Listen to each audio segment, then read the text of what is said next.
A pleasant day, everyone. My name is Guadalquiver, and for today's topic, we will be going to tackle about Chapter 12, laws related to tourism investments and finance in legal aspects in tourism and hospitality. For the learning objectives, we have to enumerate the procedure in setting up a tourism-oriented businesses, explain the laws governing investments and financing tourism-oriented projects, discuss the business models applicable to tourism projects, enumerate the various taxes application to tourism-related establishments, discuss the limitation of foreigners in tourism investments. So this chapter focuses on promoting, monitoring, and regulating tourism investments in the country. It highlights the importance of the private sector, including foreign investors, in the tourism industry. Special laws cater to specific sectors such as the informal sector, Filipino balikbayans, retirees, and senior citizens, providing incentives for investments. So Foreign Investments Act of 1999. Republic Act of 7042 as amended by Republic Act 8179 on March 25, 1996, also known as the Investments Act of 1991, provides for the policy that foreigners can now invest in all activities and enterprises in the Philippines, except those covered in the negative list. So under the Foreign Investments Act of 1991, foreigners are allowed to invest in all activities and enterprises in the Philippines, except for those included in the negative list. The negative list enumerates the areas of investments which are reserved for Filipino citizens or corporations with at least 60% Filipino ownerships. The negative list is regularly updated by the government and can be found in the Foreign Investments Act or in other relevant laws and regulations.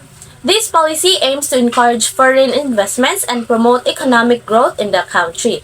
So for instance, fast food giants like McDonald's, KFC, and Jollibee, a Filipino brand that has also expanded globally, have been able to rapidly grow their restaurant networks across the Philippines, benefiting from the more open investment environment. Next, we have investment in transportation business and public utilities. So Article 12, National Economy and Patrimony, Section 11, no franchise, certificate, or any other form of authorization for the operation of a public utility shall be granted except to citizens of the Philippines, or to corporations or associations organized under the laws of the Philippines or at least 60% of whose capital is owned by such citizens, nor shall such franchise, certificate, or authorization be exclusive in character for no longer period than 50 years. So one prominent example is the case of Jollibee Foods Corporation, the largest fast food chain in the Philippines. Jollibee is a Filipino-owned and operated company with over 60% of its capital owned by Filipino citizens. This ownership structure aligns with the constitutional provisions allowing Jollibee to operate and expand its franchise network throughout the country. Next, we have the investment in hotels, resorts, and other accommodation establishments. By reason of the enactment of Memorandum Order Number 211 approving the 2006 investment priority plans on April 4, 2006, tourism has been classified as preferred activities pursuant to Article 29 of the Omnibus Investment Code of 1987. Tourism covers the development of tourism economic zones, tourist estates, eco-agri-tourism facilities, and the establishment of tourist accommodation facilities such as hotels, resorts, and other tourism accommodation facilities such as apartheid, pension houses, tourist inns, and similar establishments. So to put it simply, the government wants to invest in tourism-related projects to boost the country's tourism industry and create more job opportunities for Filipinos. For example, we can all see mansad sa dawis that they are really doing good when we talk about economics sa ilang lugar since they are evolving kay daghan na kayong mga gipangtukod nga building of accommodations such as hotels, resorts, inns, and apartels. Lucky for them kay they are located in a coastal area nga pabor nga magtukod og mga resort which is very attractive sa mga tourist, resulting in boost good ilang tourism dito. So next, we have application of the retail trade law for restaurants and shops. So restaurant and other tourism-related establishments, such as department stores and shops, are governed by the laws on retail trade by reason of the nature of their business. In the past, operation and ownership of these establishments are confined only to Filipino citizens or to corporations and associations fully owned by Filipino citizens. By the reason of the enactment of the Retail Trade Liberalization Act 2000, foreign investors may now engage in retail trade subject to capital requirements. So after the law was passed, major global restaurants brands like McDonald's, the iconic American fast food chain, Starbucks, American coffee shop, and also shop and stores such as Zara. Zara is a Spanish fast fashion retailer, H&M, the Swedish clothing retailer, Mark and Spencer, the British retailer, were able to establish operations and expand their presence in the Philippines. So these foreign-owned restaurant chains and stores were able to meet the capital requirements set by the Retail Trade Liberalization Act. Next, we have applicable negotiable instruments and documents of the title. By way of introduction, the laws applicable for purposes of discussion of the different negotiable instruments and documents of title in tourism investments are as follow. So number 1, Act 2031, also known as the Negotiable Instruments Law. It defines and regulates negotiable instruments like promissory notes, bills of exchange, and checks. Outlines the rights, obligation, and liabilities of parties involved in negotiable instrument transactions, crucial for tourism business using negotiable instruments. Number 2, we have Presidential Decree number 115 providing for the regulations of trust, receipts, and transactions. So it provides the regulatory framework for trust receipt transactions commonly used in import financing for the tourism industry. Defines the right and obligation of the lender or entrustor and borrower or entrustee in trust receipt arrangements. Important financing tool for tourism and businesses importing goods and equipment for suppliers.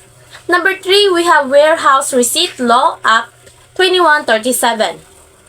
So it governs the issuance, negotiation, and use of warehouse receipts which represent stored goods, relevant for the tourism industry, storage, and transportation of goods like hotel, supplies, equipment, and souvenirs. Outlines the rights and responsibilities of warehouse operators and the legal status of warehouse receipts.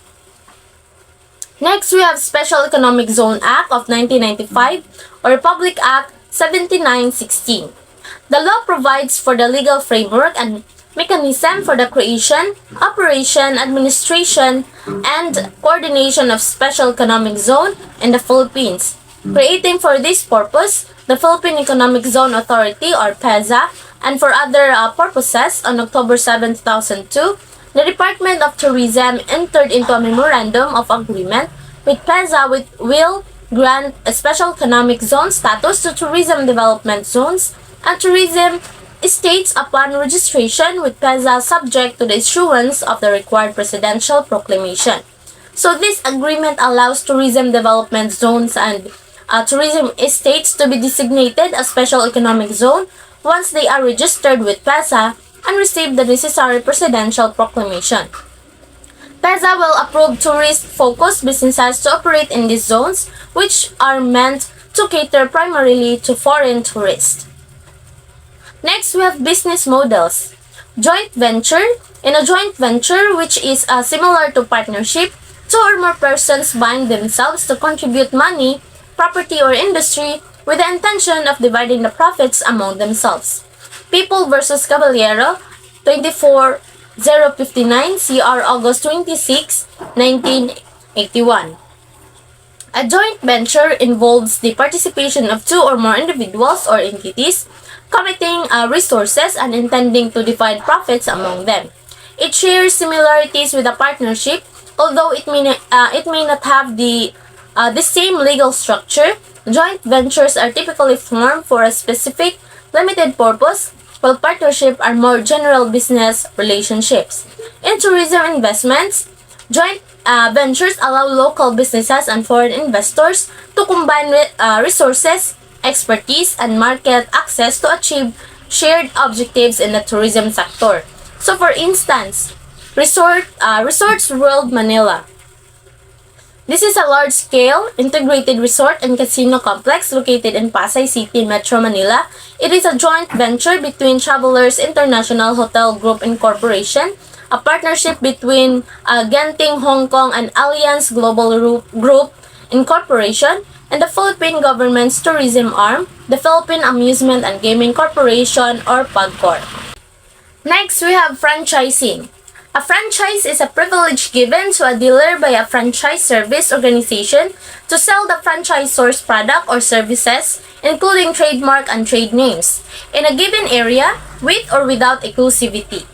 Such arrangements are sometimes formalized in a franchising agreement, which is a contract between a franchisor and franchisee, wherein the former may offer consultation, promotional assistance, financial and other benefits. The franchisee must pay a franchise fee for such right. In addition, the franchisee is typically required to use the franchisor product. So in the Philippines, a specific example of a franchise is a Jollibee. Jollibee is a popular fast food chain in the country. They offer franchise opportunities to individuals who want to open their own Jollibee restaurant. The franchisee pays a franchise fee to Jollibee and is required to use Jollibee's products and follow their standards and procedures. In return, Jollibee provides training, marketing support, and other assistance to help the franchisee run a successful restaurant. Next, we have Barangay Micro Business Enterprise Law. The Barangay Micro Business Enterprises or BMBES Act of 2002, RA 9178, July 22, 2002, was enacted to hasten the country's economic development by encouraging the formation and growth of barangay micro-business enterprises, which effectively serve as seed beads of Filipino entrepreneurial talents and integrating those in the informal sector with the mainstream economy through the rationalization of bureaucratic restrictions, the active intervention of the government, especially in the local level, and the granting of incentives and benefits to generate much-needed employment and alleviate poverty. The Barangay Micro Business Enterprises or BMBES Act is a law that was created to help the economy of the Philippines by encouraging the formation and growth of small business in local communities. These small businesses are important because they help create jobs and reduce poverty. The government provides support to these businesses by reducing restrictions and providing incentives to help them grow. For example, a small sari-sari store owned by a local resident in barangay can apply to BMBES registration once approved. The business is given tax exemptions and other benefits such as access to loans and training programs to help them grow their business. This can help the owner earn more money, provide more jobs, and contribute to the local economy. That was all of my report.